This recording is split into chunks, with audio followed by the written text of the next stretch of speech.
48 years. That is how long it took for the one man who actually knew the truth to open his mouth. 48 years of tabloids, 48 years of paid confessions, 48 years of bodyguards, writing tell-all books for a quick check, and through all of it, the one voice that mattered most stayed quiet. Until now. Because what Jerry Schilling is finally willing to say out loud does not just add a footnote to the Elvis Presley story. It rewrites the ending.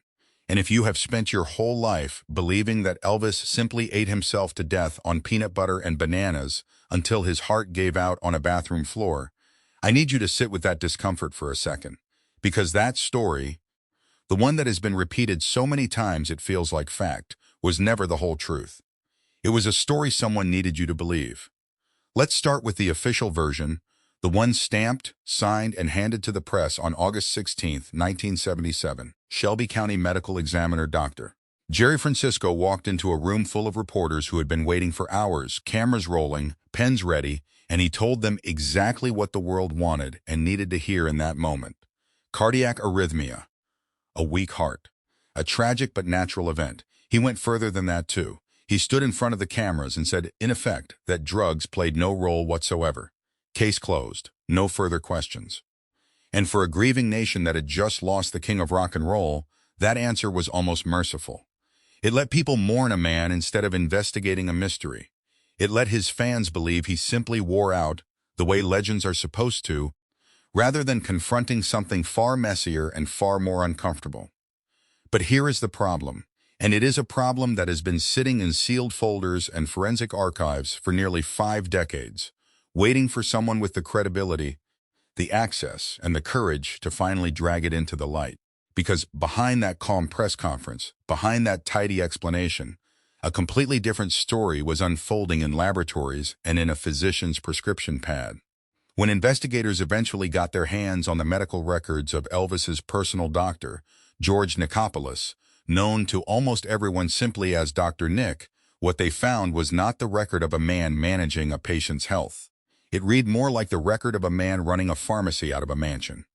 Between January 1st and August 15th of 1977, just over 7 months, Dr. Nick had written 199 separate prescriptions for Elvis Presley, not 199 pills.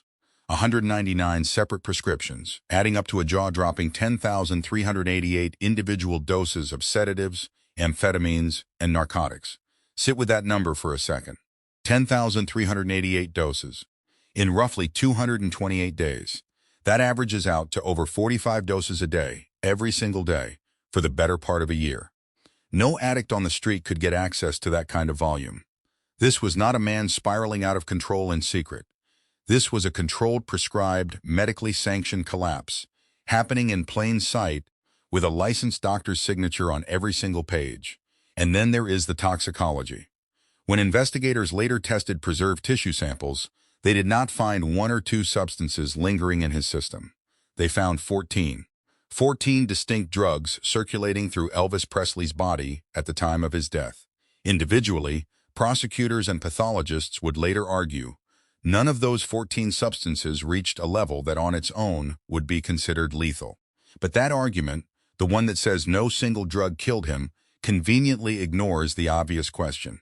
What happens to a human heart, an already weakened, genetically compromised, chronically stressed human heart, when it is forced to process 14 different chemical compounds at once, day after day, for years? You do not need a medical degree to understand that the whole is far more dangerous than the sum of its parts. So when Dr. Francisco stood in front of those cameras and said drugs played no role, the laboratory paperwork sitting in a filing cabinet a few miles away was already screaming a different answer. The question that has haunted this case for almost 50 years is simple. Was that official cause of death a scientific conclusion? Or was it a convenient shield, built to protect reputations, protect an empire, and protect the people who had let this happen? Now let's talk about the man at the center of this new reckoning, because understanding why Jerry Schilling's word carries so much weight requires understanding exactly who he was to Elvis, and just as importantly, who he was not. Go back to July 11th, 1954, a dusty touch football field in Memphis. A 12-year-old kid named Jerry Schilling is playing pickup football with the neighborhood boys when a 19-year-old named Elvis Presley walks over And because a team needs one more player, gets waved in. Elvis takes the quarterback spot. Nobody on that field that day, least of all a 12-year-old kid, had any idea they had just met a boy who would define the sound of an entire century. But that afternoon planted a friendship that would last, in one form or another, for the rest of Elvis's life. Schilling did not stay on the outside looking in. He moved into the inner circle, quite literally living at Graceland for stretches, traveling with Elvis on tour, standing in rooms most people would have paid a fortune just to glimpse through a window. He became one of the so-called Memphis Mafia, that tight, fiercely loyal circle of friends, bodyguards, and yes-men who surrounded Elvis for 2 decades. But here is the detail that changes everything about how we should read his testimony. In early 1974, years before the final unraveling, Jerry Schilling walked away. He left the entourage to build something of his own, eventually becoming a respected manager for major acts, including the Beach Boys, Jerry Lee Lewis, and Billy Joel. Think about the significance of that timing. Schilling was not in the room during the darkest, most chemically saturated years of Elvis's decline. He was not there when the prescription logs started climbing into the thousands. He was not part of whatever protective machinery allowed those numbers to exist unchecked. And that, ironically, is exactly what makes him one of the only people connected to Elvis whose account we can actually trust without flinching. He has no failures to cover up, no professional decisions from those final years to justify, no financial stake tied to keeping a sanitized, softened version of the tragedy alive for the tourists who walk through Graceland every single day. Unlike some of the men who stayed until the very end and later published books that read suspiciously like Damage Control, Schilling had already stepped outside the blast radius by the time the real damage was done. He offers something rarer than most Elvis books ever managed: the perspective of someone who loved him as a friend first, and only second as a legend, a paycheck, or a brand to protect. And for nearly 30 years after Elvis died, Schilling said almost nothing publicly. While other insiders rushed to cash in with quickie paperback confessions in the months after the funeral, Schilling stayed silent. He went back to work. He built his career. He stayed close to the family in a very different, very careful way. From 1987 to 1991, he actually worked inside the Elvis Presley estate as creative affairs director. And in 1989, he became the personal manager for Lisa Marie Presley herself, Elvis's only daughter. When he finally did release his memoir on August 17, 2006, almost exactly 29 years after the death, it was not a rushed, sensational cash grab. It was a slow, deliberate, carefully considered account of a friendship, and it carried something almost no other Elvis book from an insider has ever carried: the formal blessing of both Priscilla Presley and Lisa Marie Presley. Read that again. The 2 women who had the most reason on earth to reject a dishonest or exploitative account of Elvis's life gave their approval to Schilling's version of events. That is not a small detail. That is, in many ways, the entire reason this story deserves your attention now. Now let's rewind further, because to understand how a man with that kind of health, that kind of physical decline, ended up under the constant supervision of a doctor writing thousands of prescriptions, you have to understand the machine Elvis Presley had become by the mid-1970s, and the man who was running it. March 1975. Backstage at the Las Vegas Hilton. This is one of the moments Schilling actually witnessed with his own eyes. And it might be one of the saddest scenes in the entire story, because it represents a door that almost opened, and then slammed shut forever. Barbra Streisand, at the height of her own stardom, along with her partner John Peters, came backstage to meet with Elvis. The group, including Schilling and fellow insider Joe Esposito, ended up crowded into what, by some accounts, was little more than a walk-in closet, because that was the only private space available. And in that cramped little room, Streisand made Elvis an offer that could have changed the entire trajectory of the rest of his life. She wanted him for the lead dramatic role in her upcoming remake of A Star Is Born. Think about what that role actually was: a fading, self-destructive performer watching his career slip away while someone he loves rises. For over 2 hours, according to those present, they talked through the script, and by every account, something happened in Elvis that people around him had not seen in years. He lit up. He identified with the character in a way that was almost eerie in hindsight. After years of forgettable, formulaic Hollywood movies that had done nothing but cash checks and waste his talent. And after years of the same grueling Vegas residency and endless concert grind, here was a real serious artistically respected role being offered to him directly. And then Colonel Tom Parker got involved. Parker, the man who had managed Elvis's career since the very beginning, and who had built an entire financial empire around controlling every decision that touched his client, stepped in and, according to those familiar with the negotiations, demanded a $1 million salary for Elvis along with 50% of the film's profits. Terms that were, by any reasonable industry standard at the time, wildly out of proportion. The demands killed the deal almost instantly. The role went instead to Chris Christopherson, and the film went on to become a critical and commercial success without Elvis anywhere near it. For Schilling, who was standing right there in that closet watching the excitement build in his friend's eyes, the collapse of that deal was not just a missed business opportunity. It was a turning point he has since described as one of the last times he ever saw real, unguarded hope in Elvis. A fleeting glimpse of a man who briefly believed he could reinvent himself, break out of the gilded cage Parker had built around him, and reclaim some kind of artistic identity before it was too late. And then the door closed, and by most accounts, it never really opened again. This is where I want to pause and offer a bit of my own read on all of this, because I think it is easy to hear these facts, one after another, and still miss the shape of the whole picture. What you are actually looking at, when you line up the Streisand meeting, the Colonel's stranglehold on every deal, the endless touring schedule, and the prescription pad, is not really a story about one bad doctor or one greedy manager. It is a story about a man who had almost no room left to make a single decision about his own life. Every door that could have led somewhere new got closed by somebody else, for somebody else's financial benefit, and the only tool left in Elvis's own hands, the only thing he could still control night after night, was whether or not to take the pill someone else had already decided to hand him. Because make no mistake, the touring schedule alone in 1977 would have broken a much healthier man. Between January and June of that year, Elvis performed 60 concerts across the United States. 60 shows crisscrossing the country, often with brutal overnight travel between stops, leaving almost no time to rest, recover, or heal. Audiences and even casual observers could see the toll on stage. He was visibly struggling. He dealt with high blood pressure, severe and chronic muscle pain, arthritis that made basic movement painful, and glaucoma that was affecting his vision, all while being expected to deliver the same explosive, larger-than-life performance that had defined him since the 1950s. Instead of pausing that schedule, instead of giving him the months of real rest and real medical treatment his body was screaming for, the people around him did something far more dangerous. They managed the symptoms just enough to keep the machine running, and that management created a brutal, punishing daily cycle. Each morning, multiple doses of dextroamphetamine to blast through the exhaustion and get him functional enough to perform. Then, after the show, when his nervous system was still racing from the stimulants and the adrenaline of the stage, strong sedatives like phenobarbital to force his body down into something resembling sleep. Up with stimulants, down with sedatives, night after night after night. That is not medical treatment.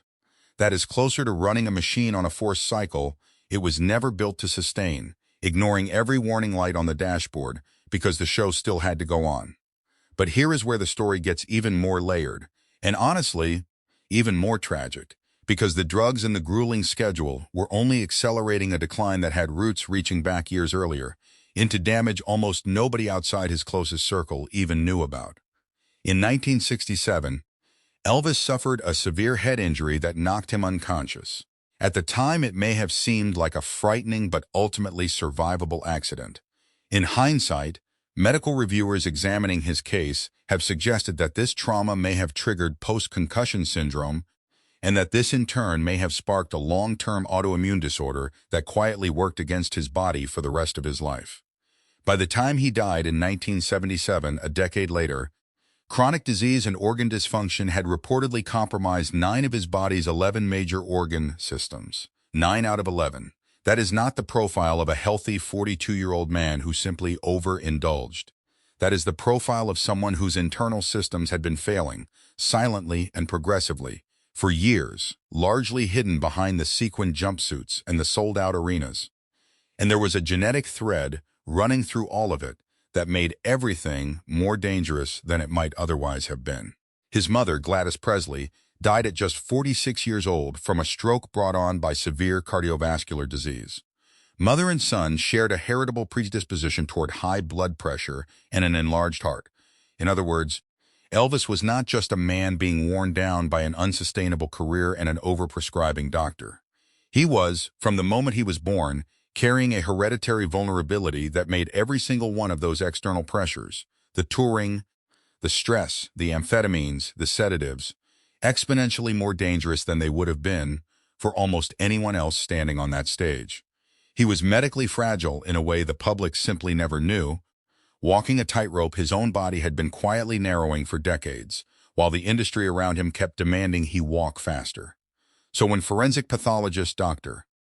Michael Baden later reviewed the case, years after that initial press conference, his conclusion was fundamentally different from the tidy single-cause explanation the public had been given in 1977. Baden concluded that isolating one single cause of death was essentially impossible. Instead, he described a lethal intersection, a collision of factors, an enlarged heart, chronic prescription drug use, inherited genetic vulnerabilities, and old, unresolved head trauma, all converging at once on a body that had simply run out of room to absorb any more damage. Now, I want to be fair here, because there is a very real and understandable temptation, when you hear a story like this, to reach for one single villain. It would honestly be a much simpler, more satisfying story if we could just point at Dr. Nicopolis and say, there, that man killed Elvis Presley with a prescription pad. And to be clear, the medical board and later a criminal trial did examine his conduct extremely closely, Dr. Nick was eventually put on trial in 1980, accused of overprescribing not just to Elvis but to several other patients as well. He was acquitted on the criminal charges, though his medical license would later be suspended and, after further scrutiny into the years following Elvis's death, eventually revoked entirely by the Tennessee Medical Board. Whatever you think about how the courts handled it in 1980, it is hard to look at a prescription record of over 10,000 doses in 7 months and not feel your stomach turn a little. But laying the entire weight of this tragedy on one doctor lets an entire system off the hook far too easily. Because Dr. Nick did not build the touring schedule that ran Elvis's body into the ground. He did not negotiate away the Streisand film role over money. He did not create the culture around Elvis where saying no to the king, telling him to slow down, telling him he needed real rest instead of another pill, was treated as something close to career suicide for anyone who dared try it. Colonel Tom Parker built an empire that depended on Elvis staying on stage, staying profitable, and staying compliant. And every person inside that inner circle, whether they wanted to admit it or not, had some version of their own livelihood tied to keeping that machine running exactly as it was. Reducing this entire tragedy to a story about one man's personal weakness for pills conveniently erases every single person who built the cage around him and then quietly locked the door. This is really the heart of what makes Jerry Schilling's willingness to finally speak so significant. And honestly, so uncomfortable for a lot of people who have spent decades protecting a much simpler version of this story. Because Schilling is not selling a scandal here. He watched his friend, someone he had known since they were both teenagers on a football field, get slowly consumed by a system that valued his output far more than his well-being, and he watched it from just close enough and just far enough away to be able to describe it honestly decades later, without needing to protect his own reputation in the process. His silence for nearly 30 years was not the silence of a man with nothing to say. It was the silence of a man who understood exactly how much damage the truth could do to the people he loved, and who was willing to wait until the truth could finally be told with care, with the family's blessing, and without turning his friend's death into another tabloid spectacle. So let's bring this all the way back to that question hanging over the entire story. Did Elvis Presley fail himself, or was he failed by nearly everyone around him? I don't think it is actually a fair question, honestly, not framed that way, because it assumes there has to be a single, clean answer, and real human tragedies almost never work that cleanly. What the evidence actually shows, when you line it all up, The genetic time bomb inherited from his mother, the head injury and possible autoimmune damage from 1967, the brutal and unrelenting touring schedule of 1977, the Colonel's iron grip on every career decision that could have offered an escape hatch, and finally the staggering prescription record of a physician who was supposed to be protecting his health instead of enabling his collapse, is not a story about personal weakness at all. It is a story about how an entire industry, an entire economic machine built around one man's talent, can grind a human being down long after his body has already started begging everyone around him to stop. Elvis Presley was not a machine.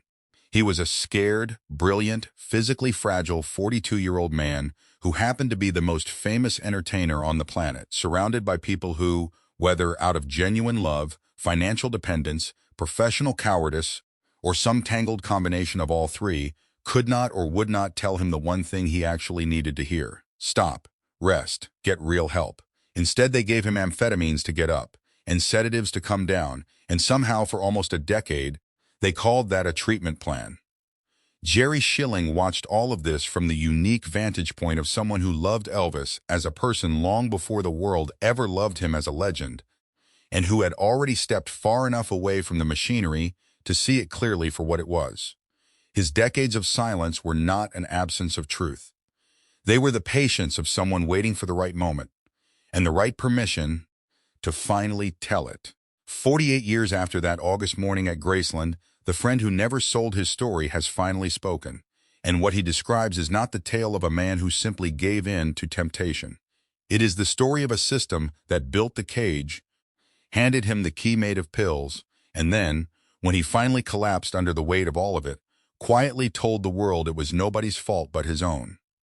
Now, before we get to the subscribe button, I want to slow down for a moment and talk about something that almost never comes up when people tell this story. And that is the warning that came 2 years before Elvis died, a warning that was ignored so completely it is almost hard to believe in hindsight. In 1976, a book landed on shelves called Elvis, What Happened?, written by 3 former members of his own inner circle, Red West, Sonny West, and Dave Hebler, men who had been fired from Elvis's payroll earlier that year.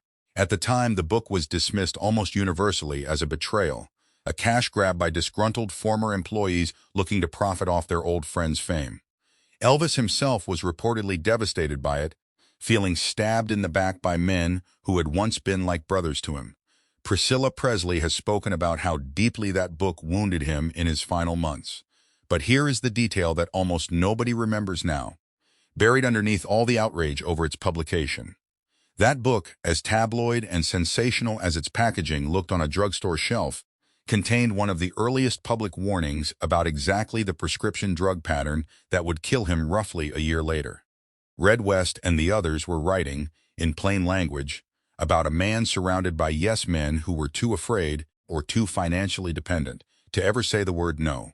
They were describing the exact same cycle Schilling would later confirm with far more credibility and far more care, decades afterward. The tragedy is that in 1976, when that warning might have actually changed something, the world was not ready to hear it from men who looked like they had an axe to grind. It took almost 50 years, and a witness with nothing left to gain and nothing left to prove for the same core truth to finally land. That contrast matters because it tells you something important about why this story kept getting buried for so long. It was never really a mystery in the sense of missing information. The information was sitting right there, in prescription logs, in toxicology reports, in a paperback book that sold well but got dismissed as trash. What was actually missing, for almost half a century, was a messenger the public and the family could actually trust. Let's go back for a moment to the trial that tried, and in the eyes of many failed, to hold anyone formally accountable. In 1980, Dr. George Nicopolis stood trial in Tennessee, not only over his treatment of Elvis, but over a broader pattern of prescribing habits involving several other patients as well. Prosecutors laid out a case built on the sheer scale of the numbers, the same staggering figures we have already walked through, thousands upon thousands of doses funneled through one man's signature. The defense argued that Dr. Nick was actually trying to manage Elvis's addiction, weaning him down gradually rather than cutting him off abruptly. a strategy that some physicians of that era genuinely believed was safer than sudden withdrawal for a patient with Elvis's health profile. The jury ultimately acquitted him on the criminal counts.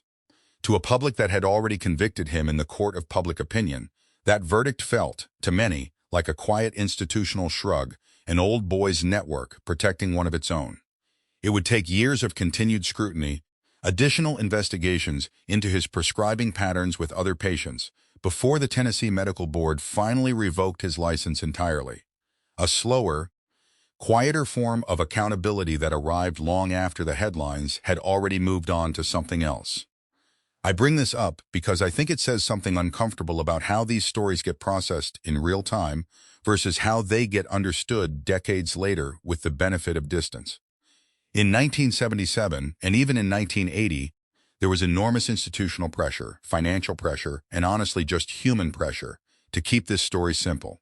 A weak heart, a tragic natural event, nobody's fault. That version protected the medical examiner who made the initial ruling. It protected the doctor facing trial.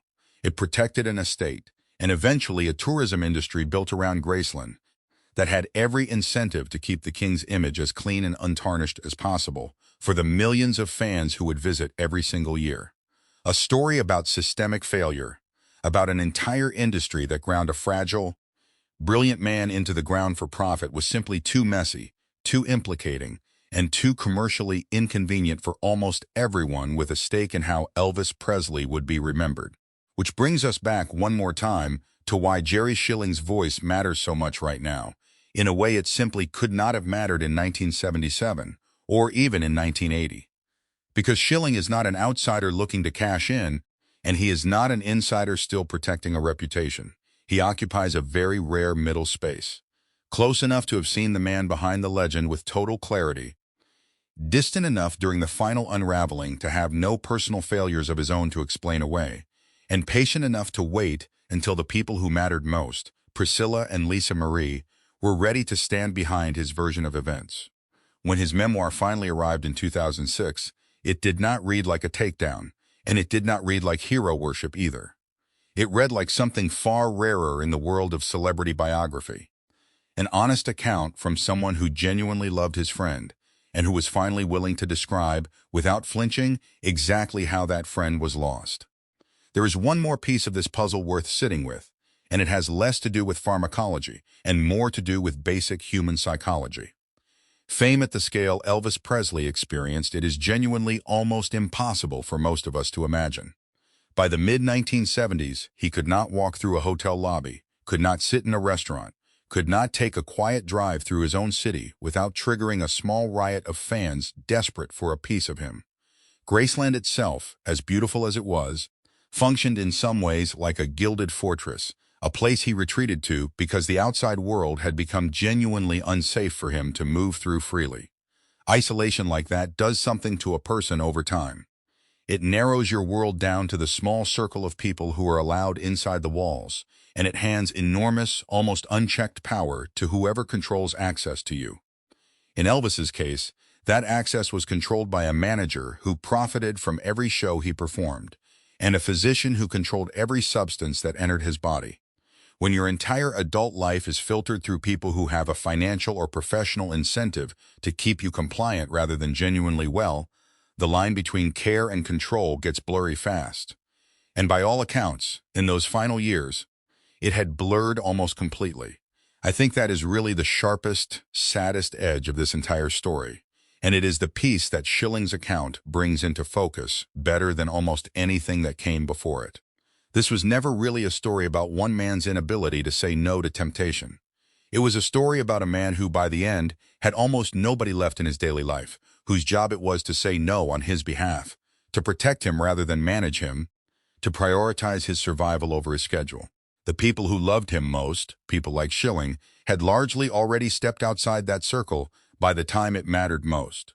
Precisely because staying inside required a kind of complicity that a real friend, a friend who was not financially entangled with the operation, simply could not stomach. So when you picture that bathroom floor at Graceland on the morning of August 16, 1977, I want you to hold two pictures in your mind at the same time, because I think that is the only honest way to understand what actually happened. The first picture is the one the public was handed that day. A 42-year-old man with a genetically weak heart, worn down by years of unhealthy habits, whose body simply gave out, tragic but natural, nobody's fault, case closed. The second picture, the one Schilling, the forensic reviews, the prescription logs, and the toxicology reports together finally allow us to see clearly, is far more complicated and far more damning of the machine that surrounded him. A man carrying an inherited cardiovascular time bomb from his mother. A man possibly living with an undiagnosed autoimmune condition triggered by a head injury a decade earlier. A man run on an unsustainable schedule of 60 concerts in 6 months by a manager who killed his one real shot at artistic reinvention over a contract dispute. And a man kept upright, night after night, by a doctor who wrote enough prescriptions in 7 months to sedate a small clinic's worth of patients. Neither picture, on its own, tells the full truth, but only one of them was ever presented to the public. And it was presented in a press conference that lasted only a few minutes by a medical examiner whose own conclusions would later be directly contradicted by the toxicology his own office eventually had to acknowledge. I will leave you with this. Legends do not usually die from one single cause, and neither, really, do the people behind them. Elvis Presley was failed slowly, over years, by a series of choices that were rarely made by him alone, and almost never made with his long-term well-being as the priority. Jerry Schilling spent nearly 3 decades protecting his friend's memory with silence, and now, finally, with the blessing of the family who loved him most, he is protecting it instead with the truth. That, more than any single prescription or any single press conference, might be the most honest tribute anyone has ever given Elvis Presley. There is a strange kind of loneliness that comes with being the most loved man in the world, and I don't think we talk about that enough when we tell Elvis's story. Millions of people knew his voice. Millions of people had his face on their walls, his records on their shelves, his moves memorized down to the smallest gesture. And yet, in the end, on that bathroom floor at Graceland, he was completely alone, in a house full of people whose salaries depended on him staying exactly as he was. That is the part of this story that I think gets lost every single time it gets reduced to a headline about drugs and a bathroom floor. It was never really about the pills. The pills were just the symptom.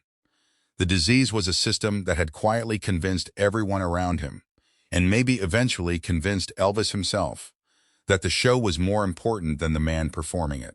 Jerry Schilling got out early enough to see that system clearly from the outside, and loyal enough to spend decades protecting the people his friend left behind before he ever said a word about how it all ended.